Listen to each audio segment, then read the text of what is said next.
So, have you ever reflected on your behavior at a social interaction and found yourself asking, who the hell was that person? It's like you don't even recognize yourself. If that sounds like you might be masking. So, stick around because that's what we're going to talk about in today's episode, and we're going to offer some alternatives. Welcome to Life Divergent. I'm Trina. And I'm Jason. Before we dive into this, I would like to remind you that we are not doctors or licensed medical professionals. All of our stories and ideas and experiences shared on this podcast are for informational purposes only. Please don't use this as a substitute for professional medical advice. Always consult with your own healthcare provider before making any changes to your wellness routine. That was very enthusiastic. Was it? No, not at all. All right. It's a lot to say. It is. Like, All right. all you really need to say is the shit's not real, don't sue us. That's it. That's all And you you need. could say, well, it wasn't enthusiastic because I wasn't masking. Dun, dun, dun, Yes, dun. Nice because segue. by default, I'm not enthusiastic. I'm a very boring and monotone person. That is not true. Okay. All right. So, Jason, what is masking? Masking is the conscious or unconscious, subconscious. Masking Thank is the you. conscious or not conscious suppression of natural neurodivergent traits just to appear neurotypical. It's really a survival strategy, not a choice made for comfort. It's a necessity. At least it seems like Yeah, it.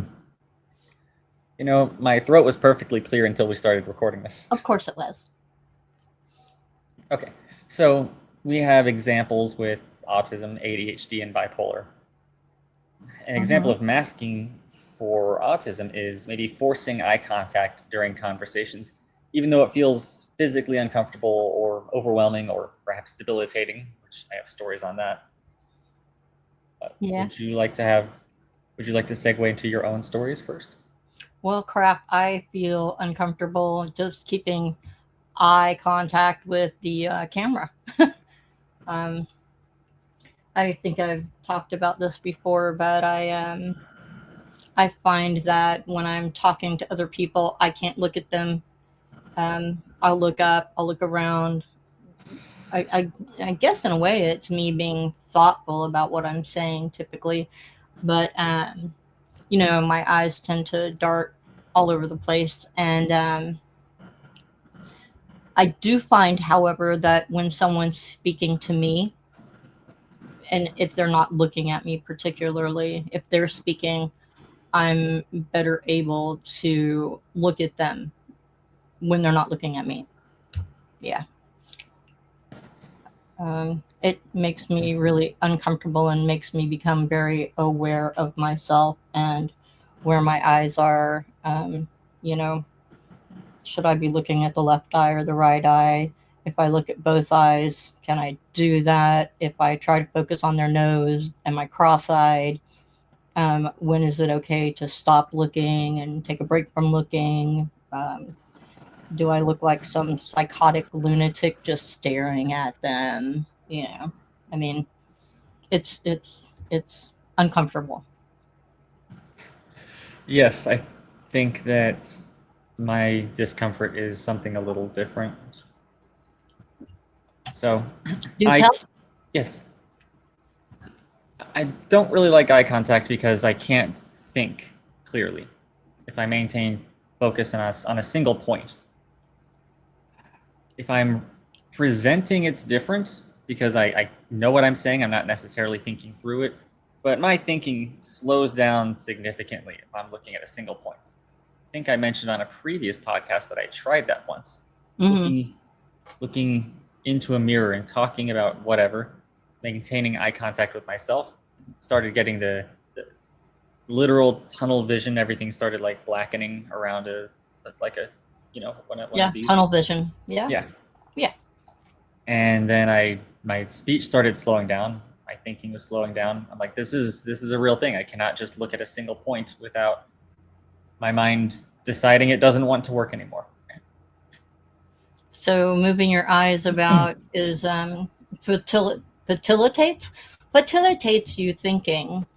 Yeah, like I have to look through my thoughts. Facilitates thought. gosh, words are hard. I think that maybe you kind of helped me stumble upon something because, as I said, when I'm looking around, it's almost like I'm looking for my thoughts, looking here and there and wherever. But yeah, um, what else? ADHD. Oh Type yeah, of masking would be forcing yourself to stay perfectly still in meetings while internally you're struggling because you have that urge to move, fidget, or just leave. Of course, I think that non-ADHD people have that urge to leave meetings as well. But right. so right now, there's the internal struggle. Like I'm sure people who have the visual version of this podcast have noticed that whenever you're talking, I'm just like, I'm not that I'm not paying attention, just can't just sit here and look at the camera. It's like I'm looking around, I'm moving the mouse around, I'm tapping, I'm doing whatever, Yeah. because you kind of have to. Yes. However, I have never felt the urge to just up and leave when you're talking. Are you sure about that? Okay. Do you have any examples? I do. And I've told this before on, podcasts that one of my mother's favorite stories when she was living was how I was such a fidgety kid and clumsy. And we went out to eat at this place. If there are any older folk listening, they might remember like a restaurant called Ponderosa. It was kind of like a la carte. You had your tray, you went along and you picked up what you wanted. And then because it was called the Ponderosa, it was like, supposed to be like a ranch. And you sat at these wooden tables that had these wooden benches that you sat on. Excuse me. And she just always told the story about how I was so fidgety, I ended up falling right off the bench.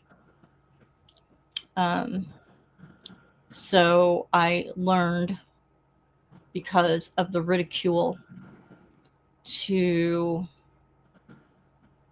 not do those kinds of things anymore. To kind of sit on my hands or sit on my feet or just try to sit perfectly still to be a good little girl.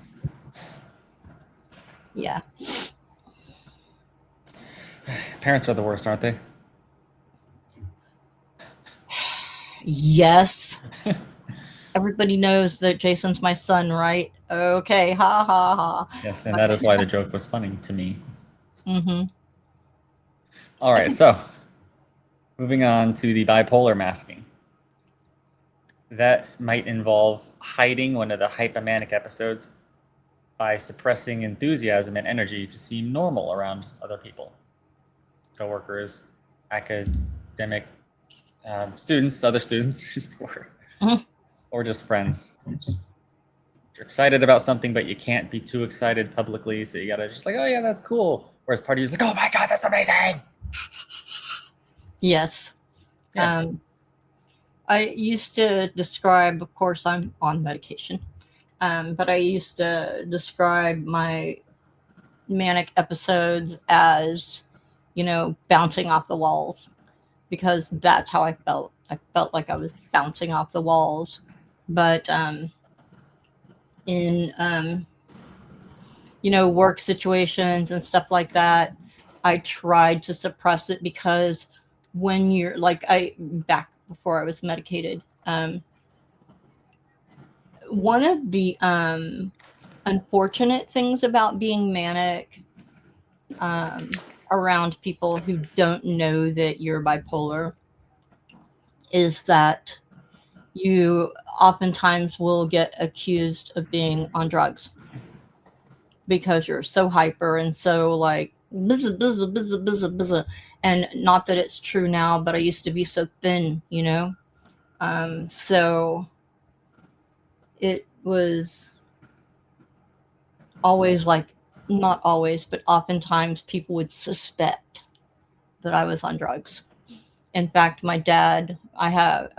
brother was addicted to coke, crack, whatever the hell it was called at the time. crack, I think, very badly. And one time when I was in my most manic time, my dad asked me if I was on that same shit my brother was on. And I was like, no, I don't do drugs. Um, but I remember just being so insulted. But then I was like, in retrospect, yeah, I'm pretty bouncy off the walls, perhaps like someone who's on crack, and so on. But yeah. So after that, I think that I started to feel uncomfortable about my exuberance, so to speak. And so when I was around other people, I tried to, excuse me, keep it in check. Yeah. Fortunately, this is not a thing that I masked. I was fully exuberant, and I thought the problem was with other people, not me. Mm, Like, why don't people get as excited as I do about things? That doesn't make yeah, what's sense. wrong with you? Not like that, but It's a people would tell me glorious they're day. excited. Don't you see it? Well, Yeah. I'd be told that people are excited about something, and I'm like, you don't seem excited. And everyone was like, had the same level of excitement. And I'm like, you seem like you're interested, but I'm just like, I'm hyped. This is a cool thing. I'm ready for it. Let's go. Hype. Anyway, I Ready, don't have set, a masking go. example, but that's an example of something that people might mask. Yes, exactly that. All right, so let's get into what coping mechanisms are. Coping mechanisms basically are strategies that work with your neurodivergence rather than against them, like masking does. They acknowledge your needs, basically, and help you to navigate the world more authentically than you do when you're masking. So, the first example I have is for autism. Um, if you're a person who struggles with sensory overload, for example, you might use noise canceling headphones in an overstimulating environment to help you manage the input, how much is coming in so that you're not overloaded. Or if you feel more self conscious about wearing the headphones in public, perhaps you use like earplugs or something like that. Um, do you have any sensory issues, Jason? Yeah, I have a lot of sensory issues. I knew that walking into that. So, All five of my senses have problems, deficits. So a big one for me is physical touch is uncomfortable.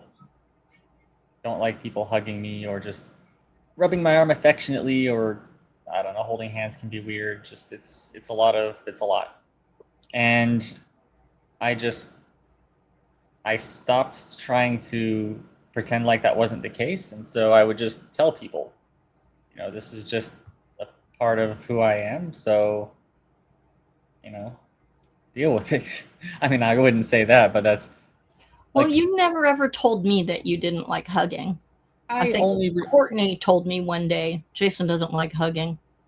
yeah, well, you just I mean, it was expected. You're my mom, and I was being told that you hug your mom. Mm, So, hug your mom. but even when you knew, you're like, I know you don't like hugging, but I'm gonna do it anyway. I Is never that made you hug me back. that doesn't matter. That's not like I'm fine hugging someone to a degree as long as they're not reciprocating the hug. It's like it's them, not me. They're the problem. Nah, for real though. I don't. Yeah. So the coping for me was just being open and honest with the person Yeah. in a Uh, kind and polite way. yeah. I mean, that's the best. I mean, would that be considered a? I guess it's a coping mechanism. Yeah. All right. Well, communicating boundaries. It's critical. Yeah, it is. Um, yeah. So then we have ADHD. So something that you can do if you're a stimmer, like me, And for example, you would typically suppress that in a social situation or at work or whatever. What you can, thought I turned that off. Whoopsies. What you can do is take breaks whenever possible. I realize in certain situations you can't necessarily take a break, but whenever you can take breaks and maybe get up and move around to rechannel your energy, that's a good way to help get that energy out rather than suppressing it. Do you have any examples of things that you do to maybe deal with your ADHD masking issues, or if you've ever had any? Well, what's great is when I'm in meetings. Mm-hmm. So I work from home, so my meetings will be, on the phone or whatever, Right. Microsoft Teams, etc. Now, in instances where all right, so I hope no one from work sees this. So if I'm not on camera, what I can do is doodle geometric shapes. I'm just trying to find examples of it in one of my notebooks. But if I am on camera, what I'll do is under my work camera, I'll pull up like logic puzzles that I can do. Mm-hmm. Now, there's a certain type of logic puzzle that I've done so much that I don't have to think about it. Like I can autopilot the rules. Uh-huh. And so by doing that, the part of my mind that is trying to be distracted, that is looking for things to be distracting, can focus on that, and the rest of me can actually pay attention to what's being discussed in the meeting. Whereas if I don't do something like that at all, then I suppose the rest of the part of me that wants to be distracted will then distract the rest of me, and then I just lose focus on the meeting itself. Which is always a win. So yeah, the coping is doing that, doing the logic puzzle to help me get through it. Now,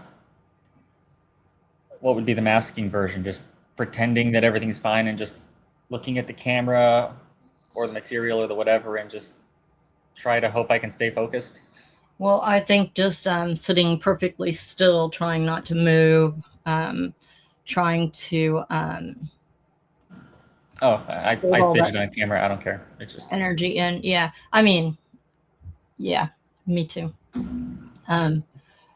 But there was a time where as I explained earlier, especially after being belittled for falling off of a stool, I would try to contain myself, sit on my hands, sit on my feet, just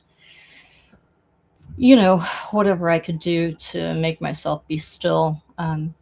But now I don't care. I don't care. I'm gonna fidget if I need to fidget. Yeah. All right.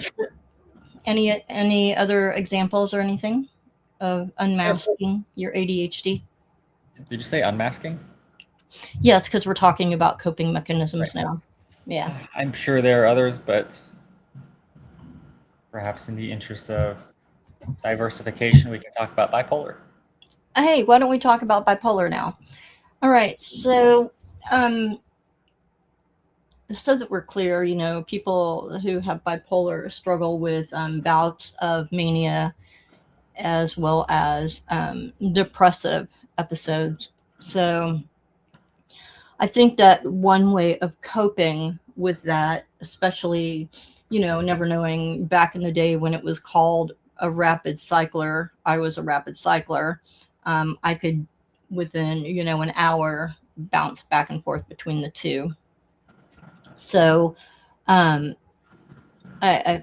think that one good coping mechanism is to maybe, without disclosing that you have bipolar, if that's not what you want to do, is to let people know in advance, like if you're in a social situation, maybe just don't go in the first place, but like at work or whatever, or if you have a meeting, to let people know moving into the meeting or even your day at work, to let them know that your current mood is not a reflection of your environment or of them or anything like that.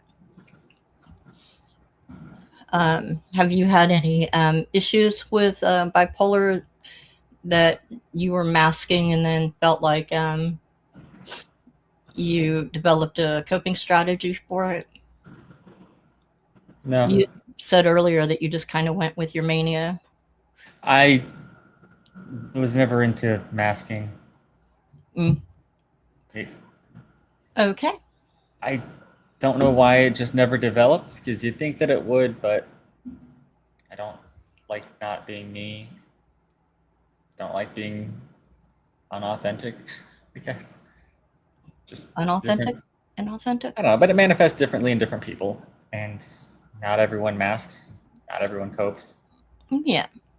I mean, and this particular point that I just brought up brings us back to something else, and you kind of touched on it, I think, when I was talking about autism coping mechanisms, is that a great strategy for any of these is to communicate your boundaries to your support network proactively. Just let people know what you're dealing with, how you're feeling.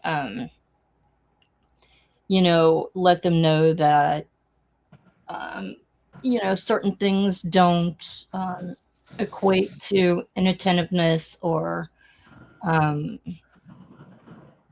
that it's a reflection of your environment, rather things that you're feeling or things that you might experience are more internal. What was And that it you helped. said to me earlier? What? You said something earlier about internal versus external. I can't remember now. Oh, as a difference between the two. Yeah. Yeah. One, I'll mention that when we get to that point. Okay, I'm so sorry. What But were you going to say? the the idea of communicating boundaries lets you know who your real friends are, True. because this was recommended to me several years ago by a psychiatrist when I was talking about my need to make plans or to have plans made in advance. As I have a few friends who would say, "Hey, you want to do something? When? Now? Like what? No, not now. Well, what are you Uh, doing? Nothing. Okay, so then what's the problem? Because I'm doing nothing. Like that was my plan for right now. I mean, I need more right. time to figure this out. But so I was told that, hey, you can just let your friends know that you need advance notice. This is as much time, and if good friends will be respectful of that and try to plan accordingly to the extent that they can. And if people don't like that and want you to accommodate them, then they might just kind of drift away. Those aren't good friends, and it's probably better that they're gone anyway. True. True that, sister. Oh, Yeah, sorry. my sympathy wanes for them. Yes. All right. Okay. So, masking at a glance, coping at a glance. So, masking will hide who you are. I forgot. Am I just going down the list? Or are we like talking back and forth? How's this work? Um, let's give the one and then the other. What do you Okay. think? All right. Sure. I mean, So, I feel like the coping mechanism, I mean, if you give the masking, the coping should be self-explanatory. self-evident, but Yeah. All right. So we'll, yeah, I'll say it anyway. All masking right. is a way of hiding who you are, and Right. then Whereas coping allows you to be yourself. so you tell me to just do the one side then the other, and then I do the one side, then you're like, I'll just go back and forth. I'm So sorry. which way? How do you want to do it? Miscommunication. My Which bad. way? Which Go way? ahead. Which way? You can just do it all if you want to do it all. That's fine. No. I don't care. Your podcast. I'm not What's part the of it. next Oh my God. This is not mine. It's ours. Knock it off, All son. right. So yeah, masking hides who you are. It drains your energy. You got to be someone you're not. It Right. comes from a fear of rejection. Mm-hmm. You along the lines of hiding who you are, suppresses your natural responses to situation. It's designed to help other people feel comfortable, Screw and them. it's oftentimes automatic, unconscious/subconscious, Right. all negative things in a way, manner of Yeah. speaking, from a And certain point of coping, view. Sorry. right. And coping is a more positive way of facing the world. It's kinder to yourself. It lets you be yourself.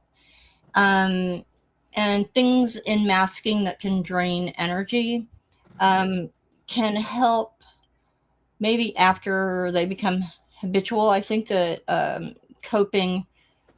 finding coping mechanisms can be draining in the beginning until they become habitual. But I do think that coping mechanisms do help to preserve and or restore energy as time goes by. Um, there's also some self-reflection and self-understanding that leads to coping mechanisms. They also you learn with coping mechanisms how to redirect your natural responses so that you feel more comfortable being who you are without feeling like you're being disruptive or depending on the situation. um, it also allows you to feel comfortable. It allows you to be who you are and feel at home in your own skin, so to speak. And coping mechanisms are intentional and self directed, some of which hopefully will eventually become the norm and you won't even have to think about them at the end of it all. They just become, like I said, the norm. In my opinion, masking is self-damaging in a lot of ways. You don't Yes. get to be your true authentic self. Whereas coping is, so it's like negative versus positive, and that's an oversimplification, I know, but it's I mean, there's some legitimacy there. Coping is better for mental health and wellness, I believe. I agree.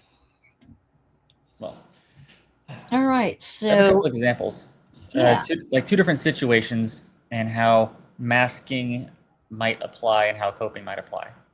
So, right. first one is being overwhelmed at a social gathering. Something Hmm. you would do to mask. Smile through your distress. You might mimic other people's body language because other people are having a good time. So that's what you're supposed to do. So you do what they're doing. You do the hand Hmm. gestures or whatever, just smile and nod, whatever they're doing. Hmm. You might stay until you mentally crash at home, force yourself to be there, force the eye contact, suppress stimming. If you have all the sensory and emotional overwhelm, you just bottle that up and put on the smile and be the person that you think other people want you to be. Right. But the healthier way, perhaps, or the more authentic way of dealing with being uncomfortable or whatever at social situations is that if you feel distressed or you feel overwhelmed, just step outside for a break. Um, excuse yourself or not. It's up to you. You could even take a bathroom break if that helps. Um, you can also have like a pre planned exit strategy if you get too overwhelmed and you feel like you need to leave. I'm famous at the Irish goodbye, as it's called, just leaving in a way Not that saying doesn't, anything. yeah, in a way that doesn't draw attention to myself. Sometimes I'll overstay because I don't want attention drawn to myself. But if I can find a way to just kind of slide on out, um, Imagine doing that in a one-on-one conversation. You just turn around and walk away. No words. just stand there like this and Scooby Doo on over. And the person's just there like, what? Yeah, gotcha. Um, Another thing that you can do is you can set a time in advance for when you're going to be leaving. So if you're going to be joining a bunch of people, you might even say, hey, yeah, I can go, but I'm going to be leaving at 9 o'clock or whatever it is. Of course, you can always leave earlier if you want, but if you set that expectation in advance, it can make you feel more comfortable and people aren't surprised. Sorry, Another hold on. thing, yeah, That reminds me of a thing I saw, like an internet meme a while ago, where if you don't, if someone's calling and you don't really want to talk on the phone, but it could be important, answer yeah, the phone by saying, "Hey, my phone's about to die. What's up?" So you can just end the call whenever you want. your phone what is about to Phone's about to die? die. Yeah. Yeah, Like, hey, my phone's about to die. And then you just If they just decide to ask you the one question and then ramble infinitely about, I don't know who said what online about what celebrity for an hour, and then you could just hang up like, I guess my phone died. Sorry. Right. More introvert tips here, guys. We're teaching you how to lie. I think that's a mess time. All right. So you can use, I think in at social gatherings, there are ways of dealing with your need to stim. You can, kind of just move from one foot to another. If you want to carry stimming tools again, like my little Nido cat or any of my other little things, or just something that you play with, you can do that. But again, stepping out for a break, or, just rubbing your face, crossing your arms, doing things like this. Again, you have to develop ways of coping with it that make you feel comfortable, but not at the risk of not being your authentic self. And then you can do things like getting a drink of water, taking some deep breaths, or again, removing yourself from the situation and finding a quiet space like the bathroom or going outside.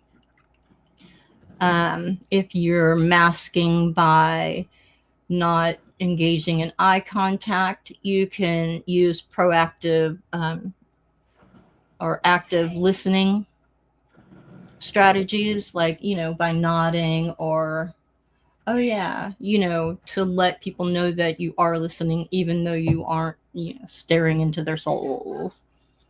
All right, that's all I have. Okay. So another place in which a person might mask versus cope is perhaps at work. We spoke about a social gathering. Now, what if you're struggling to focus at work? Well, it's easy to stare at a screen and pretend that you're working.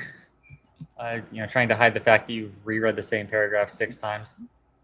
Or not even realizing that you reread the same paragraph 6 times. Yeah.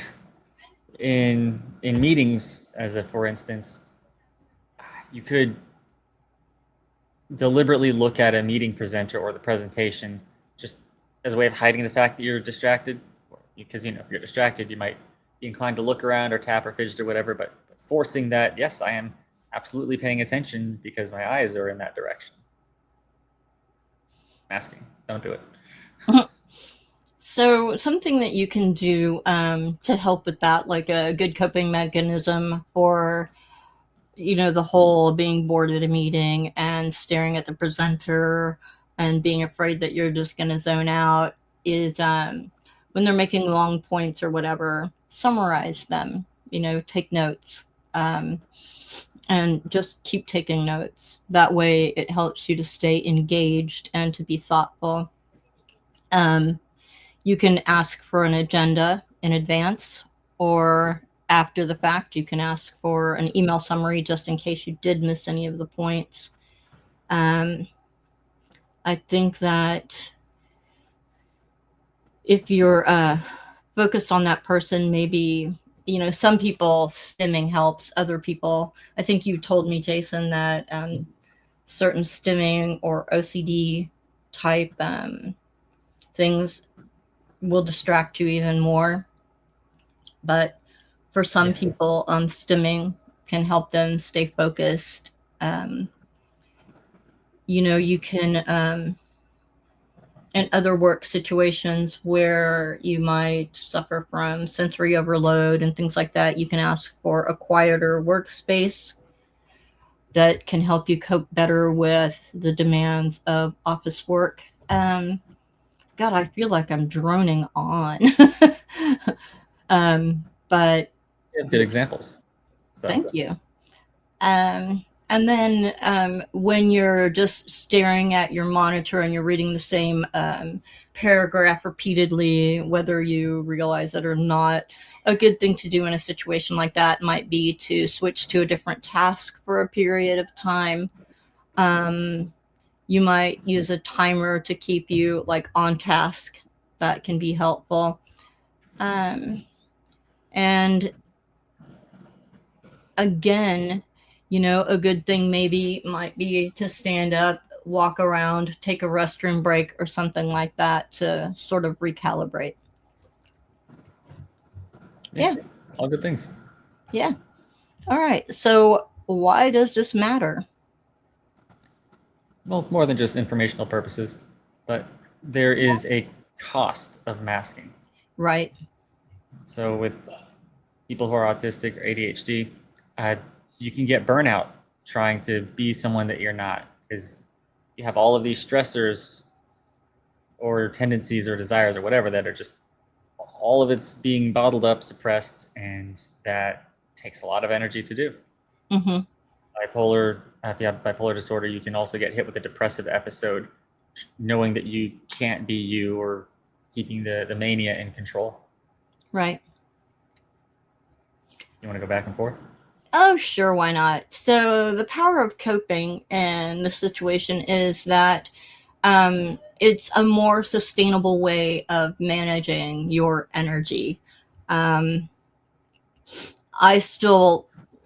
despite my best intentions, I do still suffer sometimes with burnout or depressive episodes. Of course, as I keep repeating, medication helps with these things. However, um, if you utilize coping mechanisms, they truly do or truly can help you manage your energy and use it in more effective or more, maybe effective is the word I'm looking for, more effective ways. Okay. So, cost of masking. You lose your sense of self. You are confused in a sense. You don't know who you are. Your true self is being hidden. You have shallow relationships as a result. It breaks who you are and your understanding of who you are. Mm-hmm. So by coping, you're going to have a stronger sense of identity. And what comes along with having a stronger sense of identity oftentimes can be a stronger sense of self-worth. You learn to like yourself for who you are by allowing yourself to be who you are. And as we sort of mentioned before, this masking thing can create exhaustion over long periods of time and anxiety. So you're basically hiding yourself, which can delay recognition of symptoms, even getting a diagnosis, because you don't know you. So how might a doctor if you're hiding everything? Right. So by coping, you're going to have reduced anxiety. Your emotional regulation will be more on point. You're just, again, I hate to sound like a broken record, but you're allowing yourself to be you and experience what you experience, which is important. I think I missed a point earlier when you said you were talking about losing yourself, hiding your true. Maybe not. Never mind. Okay. So, I again, zoned out. I was reading the same paragraph 6 times without realizing it. why this matters, as we're saying, masking, you feel like nobody knows the real you. You Mm-hmm. feel like you're losing yourself with the masking, poor tasking, constantly having to be asking. Yeah. That's all. And by employing coping mechanisms, so you allow people to get to know you better. Your relationships are built on authenticity rather than some false narrative of who people think you are. You really allow your authentic self to shine through. And it I feel like by utilizing coping mechanisms, it really is freeing. It's almost like breaking through a mask, so to speak, and the sunlight shines through, and you're just like, oh. Yeah, That's what happens. that is exactly what happens. It really is freeing to utilize coping mechanisms rather than spending the rest of your life masking.